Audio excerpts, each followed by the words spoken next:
La maldad nunca descansa, escucha mi triste historia. No me gusta viajar en barco de noche, porque el mar deja de comportarse como agua y empieza a parecer otra cosa, una superficie oscura que no refleja nada y que parece observarte desde abajo. Esa noche el ferry avanzaba lentamente entre la niebla, con sus luces encendidas como si intentaran convencer a la oscuridad de que todo estaba bajo control. A mi alrededor había familias cansadas, conversaciones apagadas, risas nerviosas y el sonido constante del motor rompiendo el silencio. Mi hijo estaba a mi lado, sosteniendo mi mano con fuerza, y recuerdo haber pensado que era solo cansancio, que pronto llegaríamos a destino y todo quedaría atrás. Todo parecía normal, tranquilizador incluso, y quizá por eso no vi venir lo que estaba a punto de ocurrir. El golpe fue seco y breve, como si algo enorme hubiera rozado el casco, y durante un segundo absoluto nadie reaccionó. Luego sonó la alarma, un sonido estridente que atravesó el aire y transformó la calma en confusión. La gente empezó a levantarse, a preguntar, a correr sin saber hacia dónde, mientras las luces parpadeaban y las instrucciones de la tripulación se contradecían unas a otras. Algunos gritaban que el barco se hundía, otros pedían calma, y en medio de todo eso yo solo podía pensar en no soltar la mano de mi hijo, en mantenerlo conmigo pase lo que pase. Fue entonces cuando aparecieron los dos hombres con chalecos salvavidas, moviéndose con una calma que no encajaba con el caos que los rodeaba. Sus rostros no mostraban prisa ni miedo, solo una serenidad mecánica que me hizo sentir un escalofrío inmediato. Cuando intentaron tomar a mi hijo,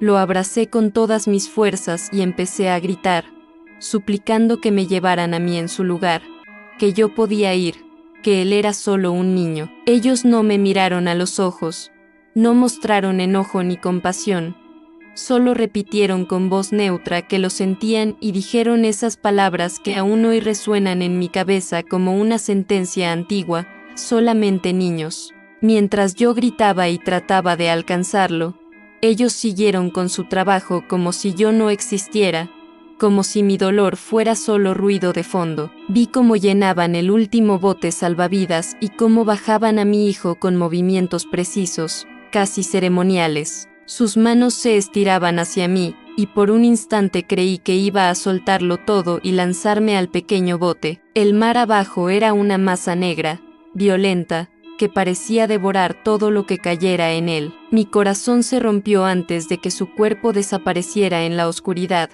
antes incluso de que el bote tocara el agua. Entonces la sirena de niebla del barco sonó, larga y profunda, un sonido que no advertía peligro sino que parecía lamentarlo, como un llanto contenido que se extendía por el mar. La vibración recorrió el ferry entero, y durante unos segundos interminables nadie se movió. Fue como si el tiempo mismo se hubiera detenido para escuchar ese lamento. Cuando el sonido se apagó, todo volvió a la normalidad de una forma imposible. Las luces dejaron de parpadear, el barco se sentía estable y los pasajeros regresaron a sus asientos, hablando entre ellos como si nada hubiera pasado. Algunos incluso se reían, molestos por la interrupción. Miré alrededor desesperada y comprendí con horror que nadie recordaba el pánico, el bote ni a mi hijo. Era como si yo fuera la única que hubiera vivido esos minutos. Corrí hacia la barandilla con la esperanza absurda de verlo aún allí,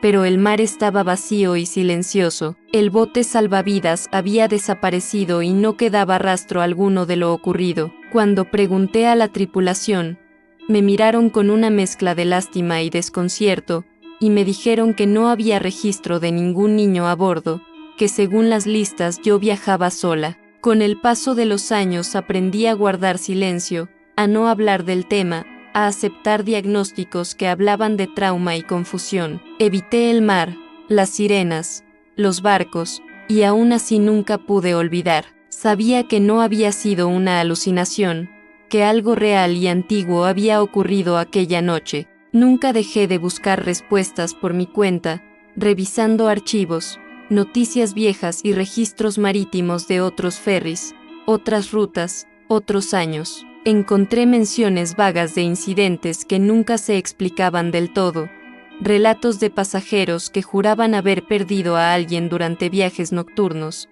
historias que siempre terminaban igual: no había pruebas, no había cuerpos, no había registros oficiales. Todos hablaban de niños, siempre niños, y todos habían sido tratados como casos aislados, como errores de memoria o invenciones del dolor.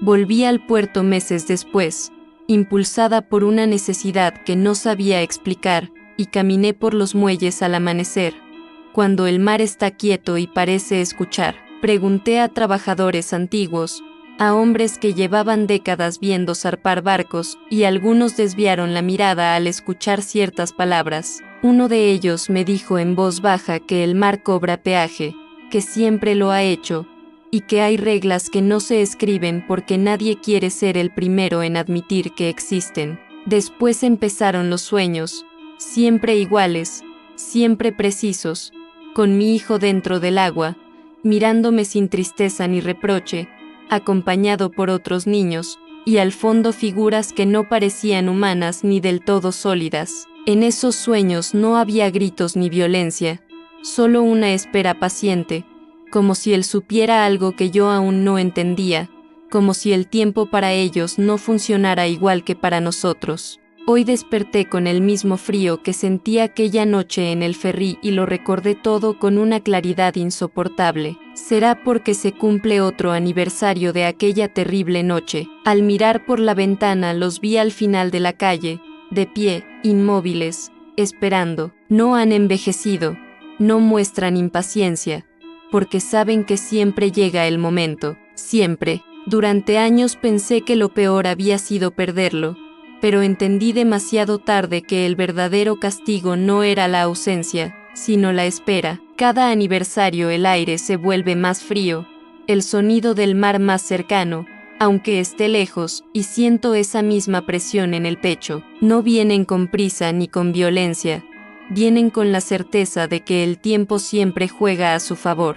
Ellos no arrebatan, reclaman, y cuando uno recuerda, cuando acepta, ya es demasiado tarde para fingir que fue un accidente. El barco nunca se hundió y el accidente nunca ocurrió, porque aquello no fue un error ni una tragedia, fue un cumplimiento. Ellos vienen todos los años porque el mar reclama lo que es suyo y porque hay reglas antiguas que nadie cuestiona dos veces. Esta vez no grité ni corrí, simplemente abrí la puerta, porque entendí la verdad final: mi hijo no murió aquella noche, se fue con ellos, y cada año ellos regresan por él. Solamente niños.